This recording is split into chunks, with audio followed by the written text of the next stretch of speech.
All right, so the next step is that we begin to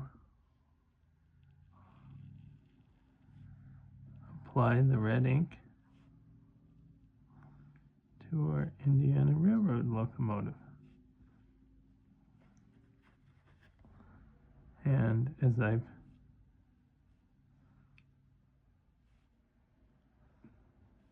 demonstrated several times,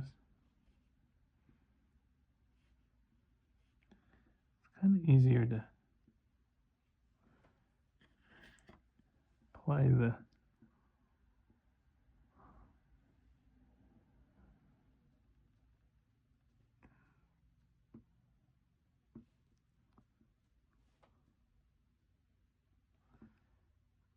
ink when you're going along the side like this. So turning the engine on its side.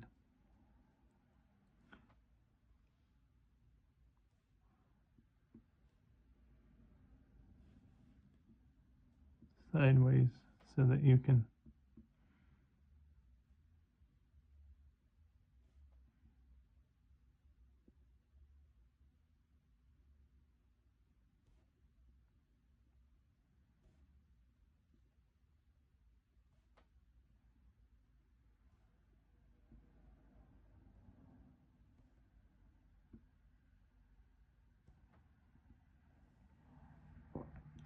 get into all the little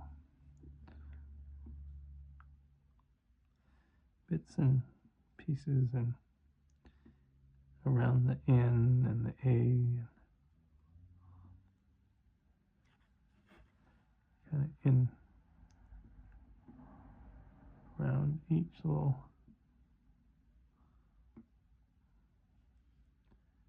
corner.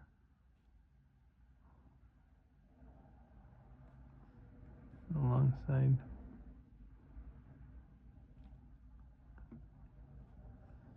And you can, if you find it easier to do it when it's this direction, that's fine. But through the years, I've just kind of found it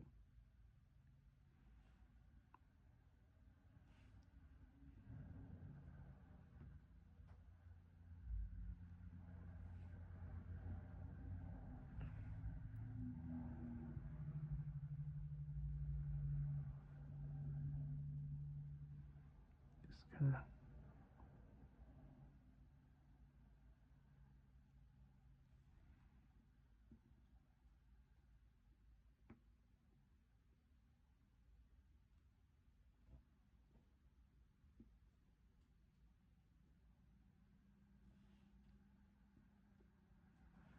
what we're about ready to do.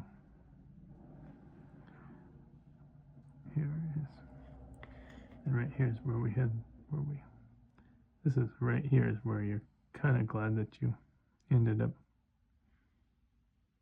putting that mark in the red so that you could kind of get yourself, and actually should also remember the steps are red.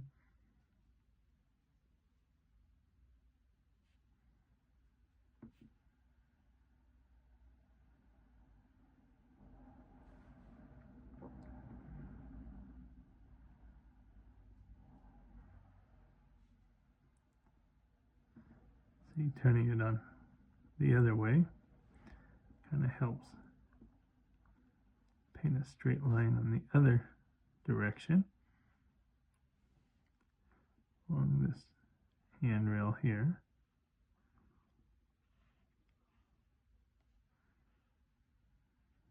So around the word the,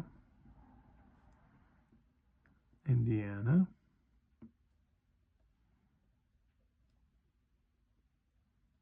Again, filling in some of the nooks and crannies of the lettering.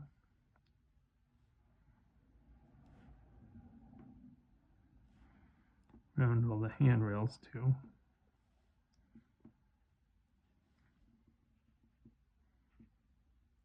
Get that light on the back.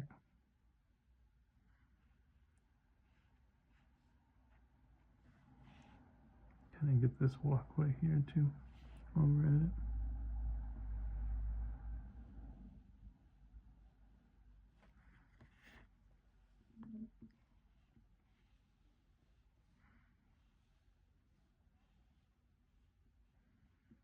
Then out here you can kind of take much bigger brush strokes.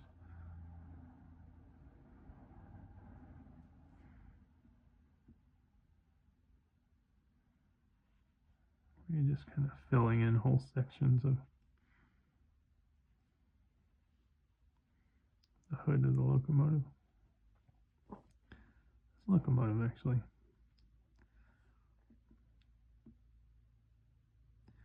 especially with the white handrail, has a lot of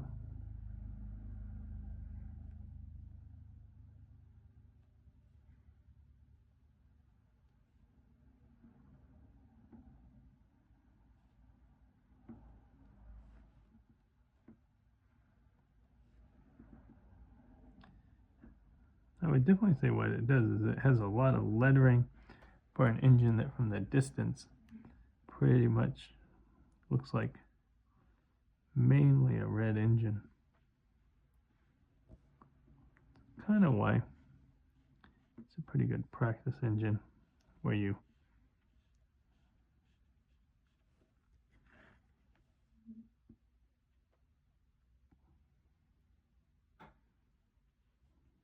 kind of get to see that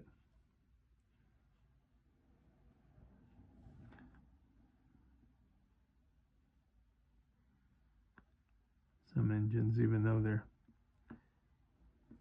appear to be one solid color, actually have a lot going on.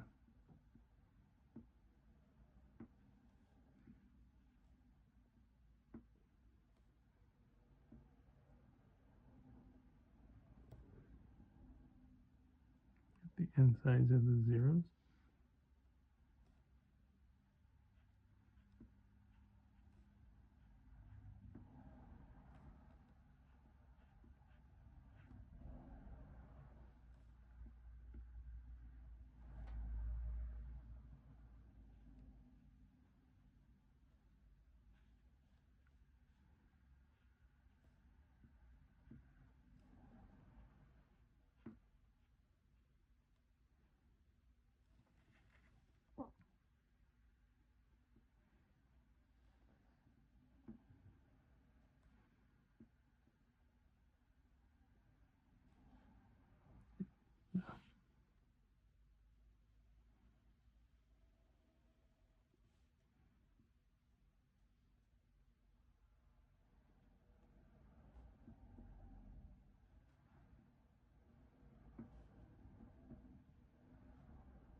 Now what we'll do is, this is that much painted red, now we put a top coat of this sort of brighter red on top of it. This sort of brighter top coat kind of, it kind of fills in areas, and it kind of just kind of helps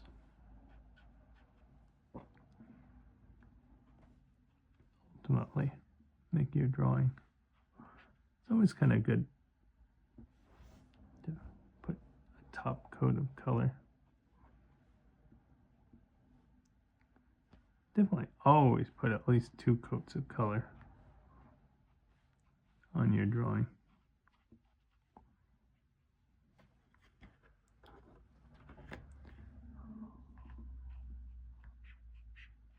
Certainly sometimes when I'm doing the drawings or posters and stuff, I pretty much am always putting 3 coats.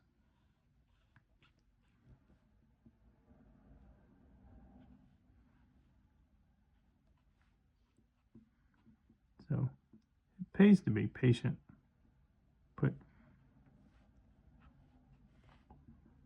Especially when there's big areas to fill at times in some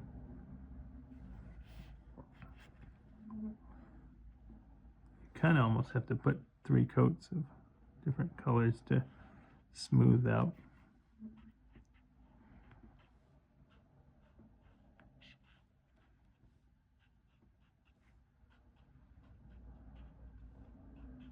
And sometimes when you just kind of like see, you'll see me going back and painting a little bit more. That kind of smooths out. And then the one thing that's always a good idea to do is to take this and start going around some of our letters. There's a little bit that even I, to this day, I feel myself, you kind of hesitate to do it because you're like, you don't want to like get inside into the letters. You're like, oh, you almost say to yourself, I think they look fine. But then it's like, once you're done and you've kind of touched them up and trimmed around them, it's like, they actually always kind of look a little bit nicer.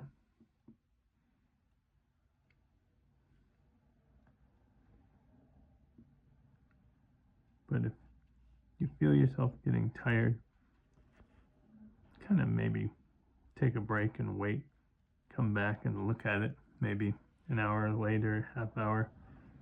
That's always a good idea too. Okay, so let's see. So pretty much from that, a couple more little areas to touch up. There's one little spot there, and then we have our warm gray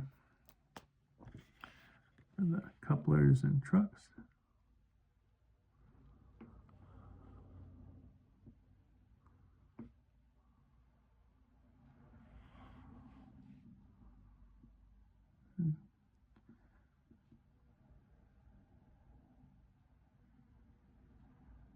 Wheel, correction others.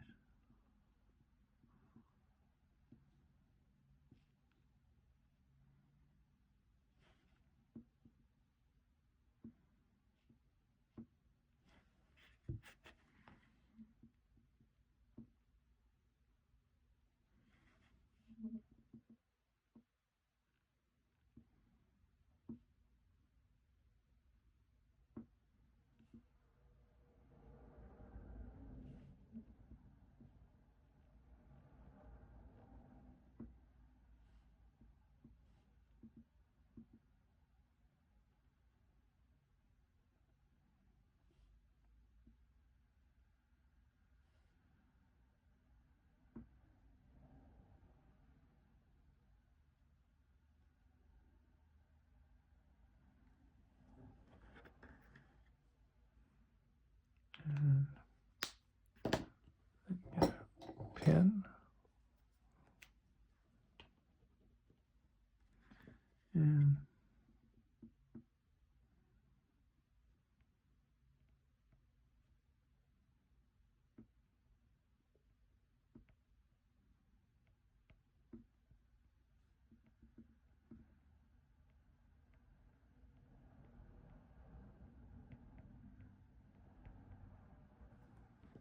And there we go. Indiana Railroad SD40-2. And thanks so much for joining me in my how to draw a train drawing demonstration.